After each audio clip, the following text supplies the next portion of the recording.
कल्याण वस्तु।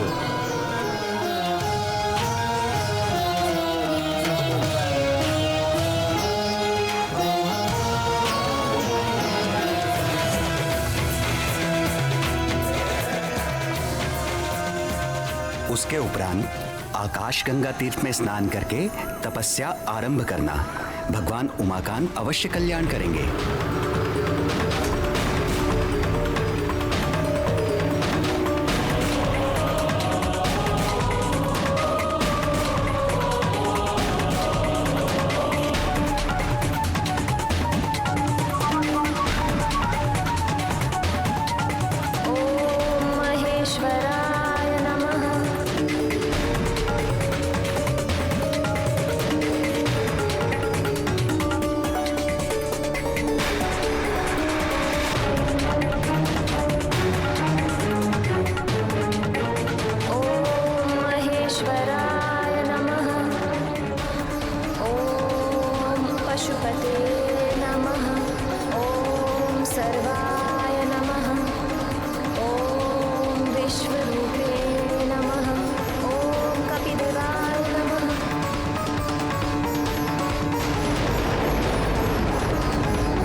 पशुपते नमः।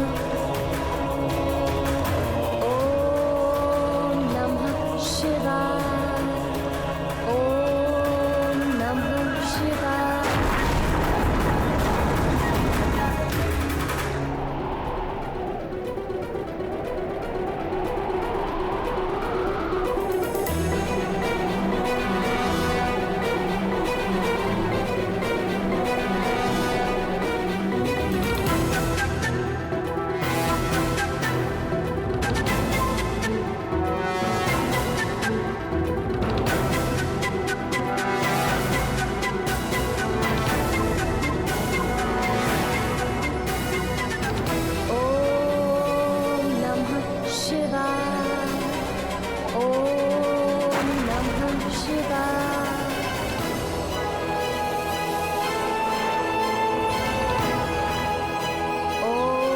पशुपते नमः। इसी प्रकार कठोर तप करते हुए 12 वर्ष व्यतीत हो गए। अंजना की इस घोर तपस्या को देख देखकर करुणामयी जगत जननी भगवती पार्वती का हृदय निरंतर पसीजता रहा, किंतु कैलाशपति भगवान आशुतोष अपनी समाधि से बाहर आने का कोई संकेत तक नहीं दे रहे थे। अंततः सत्व मूर्ति शैल पुत्री का धैर्य छूटने लगा।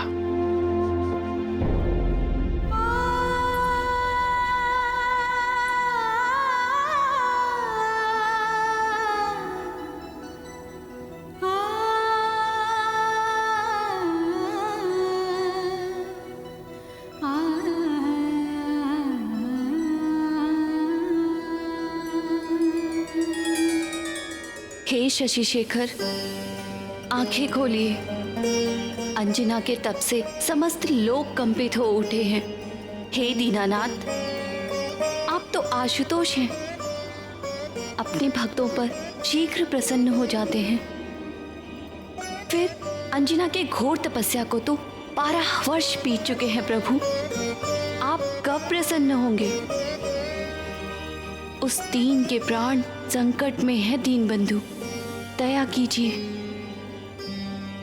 आपके अंश का अवतार काल भी निकट आ पहुंचा है।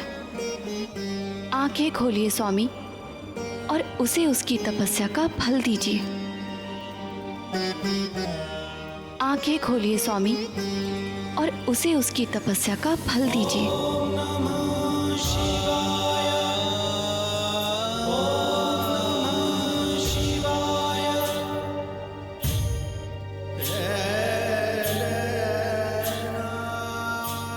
अभी नहीं करुणामयी,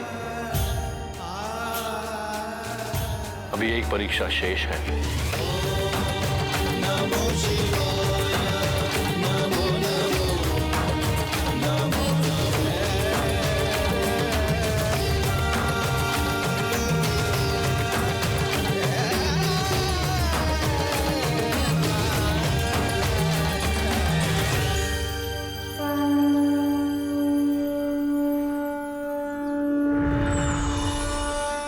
अंजना, तुम्हारा कल्याण हो पुत्री।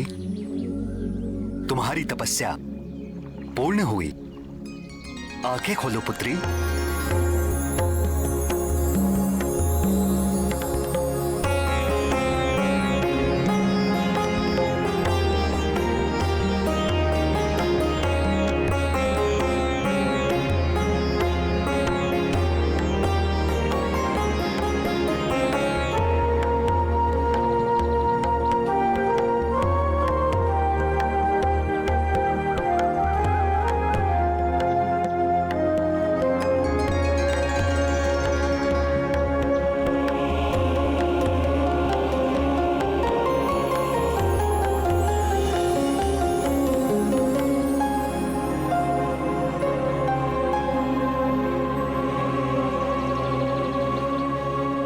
पुत्री, आगामी श्रावण कृष्ण पक्ष की त्रयोदशी को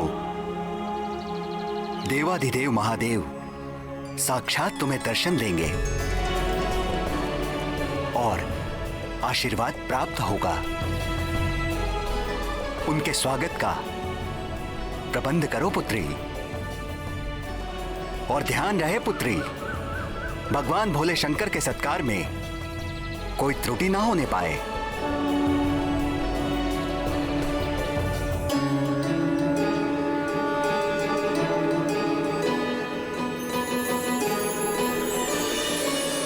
जब ब्रह्मा जी की 100 दिव्य वर्षों की आयु पूर्ण हो जाती है तो मैं प्रलयकालीन संवर्तक सूर्य बनकर अपनी प्रचंड किरणों से समुद्र, पृथ्वी और प्राणियों के शरीर से सारा जल सोख लेता हूं। जब समस्त ब्रह्मांड दहकने लगता है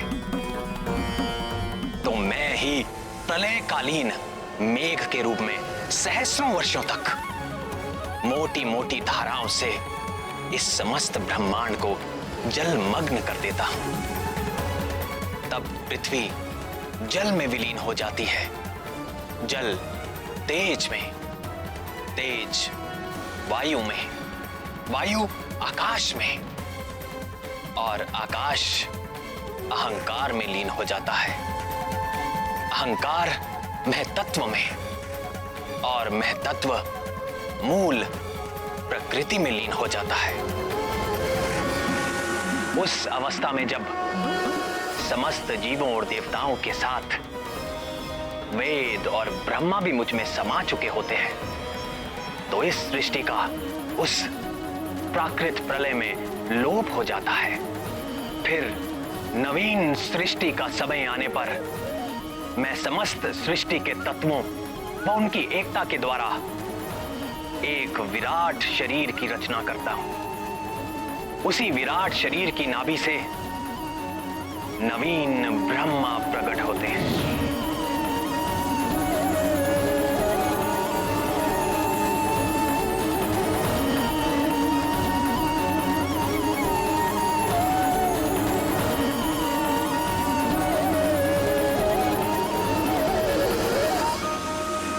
अगली प्राकृत सृष्टि के आरंभ में हनुमान ब्रह्मा बनकर अपने इस जन्म में अर्जित ज्ञान, विज्ञान और मेरी प्रेरणा के आधार पर वेदों व पुराणों को धारण करेंगे।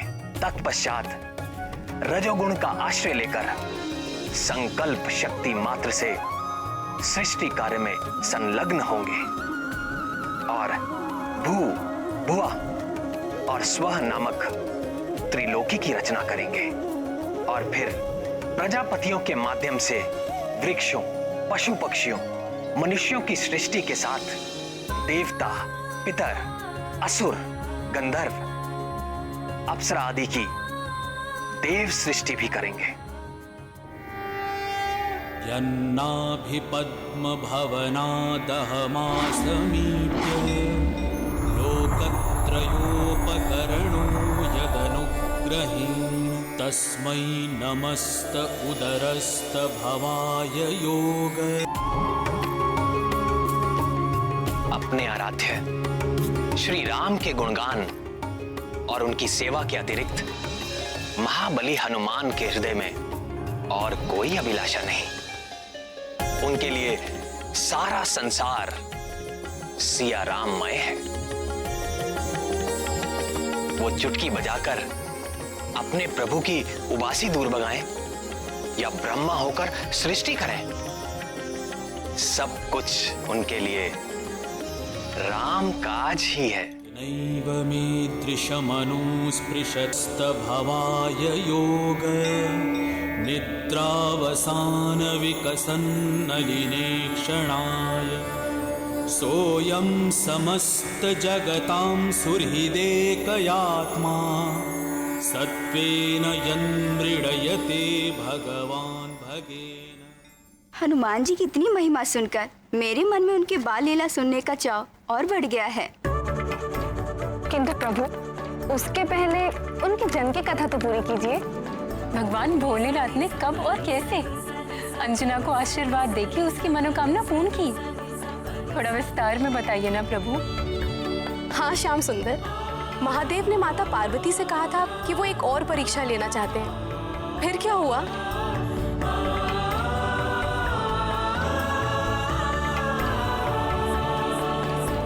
अंजना और केसरी को कहां यह ज्ञात था? वो तो भगवान नंदीश्वर के स्वागत का आयोजन कर उनकी प्रतीक्षा कर रहे थे। अंततः श्रावण कृष्ण पक्ष की त्रयोदशी का मंगलकारी दिन आ ही गया।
प्रातः से संध्या हो गई, किंतु भोलेनाथ अभी तक नहीं आए।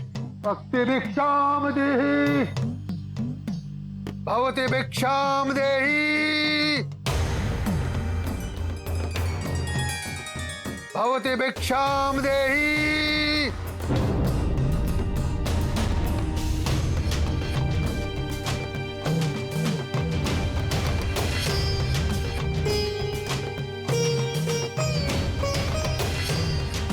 भवति भिक्षाम देहि।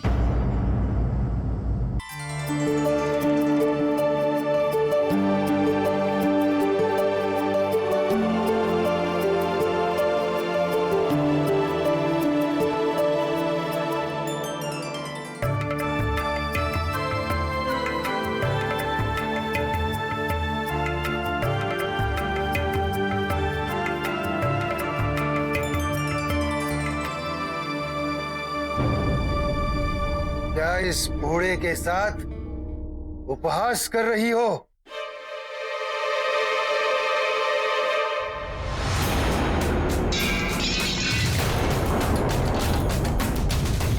तेरे आधे दांत टूट चुके हैं, आधे दांत सड़ चुके हैं। मुझे रसीले पकवान खिलाओ। रसीले पकवान?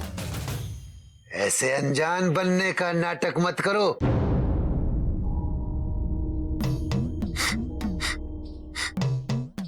तुम्हारी रसोई में 56 भोग पकाए गए हैं और मैं बड़ी दूर से तुम्हारी उस सुगंध के पीछे यहां तक चला आया हूं। मैं वो भोग लगाए बगैर तुम्हारे द्वार से नहीं जाने वाला हूं।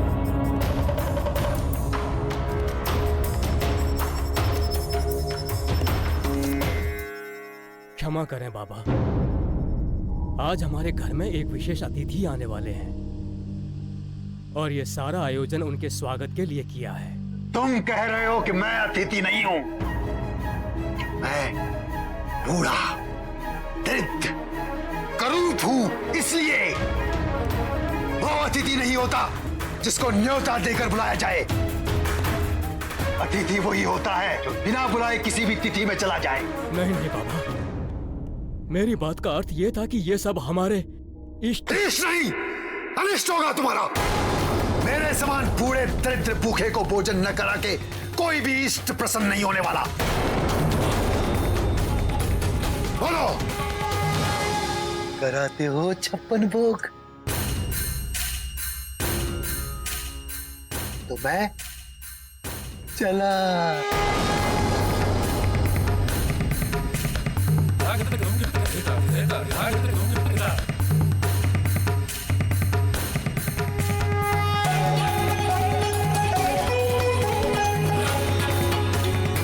हनुमान की, वही हनुमान जो निरंतर मेरे राम रूप का जाप करते थे, इसीलिए शनिदेव भी उनका कुछ नहीं बिगाड़ सके। हनुमान थे तो शिववंश, परंतु उनको जन्म पुंजिकस्थला नामक एक अप्सरा ने दिया, जिन्हें हनुमान की माता अंजना बनने का सौभाग्य प्राप्त हुआ था। भगवान शिव के अंश को ग्रहण करने के लिए उन्हें कई परीक्षाओं का सामना करना पड़ा। अंजना की भेंट वानर राज केसरी से हुई। केसरी ने राक्षस शंभ साधन का वध कर अंजना से विवाह कर लिया। ये सुन सभी रानियां सिंदूर के महत्व की चर्चा करने लगी। तब मैंने उन्हें बताया कि कैसे एक दिन हनुमान ने भी अपने संपूर्ण शरीर को सिंदूर में रंग दिया था। मैंने उनसे कहा कि मंगलवार को जो कोई भी उनके इस सिंदूरी रूप का दर्शन करेगा, मैं उनके प्रति भी वैसे ही कृपालु हो जाऊंगा जैसा हनुमान के प्रति हूँ।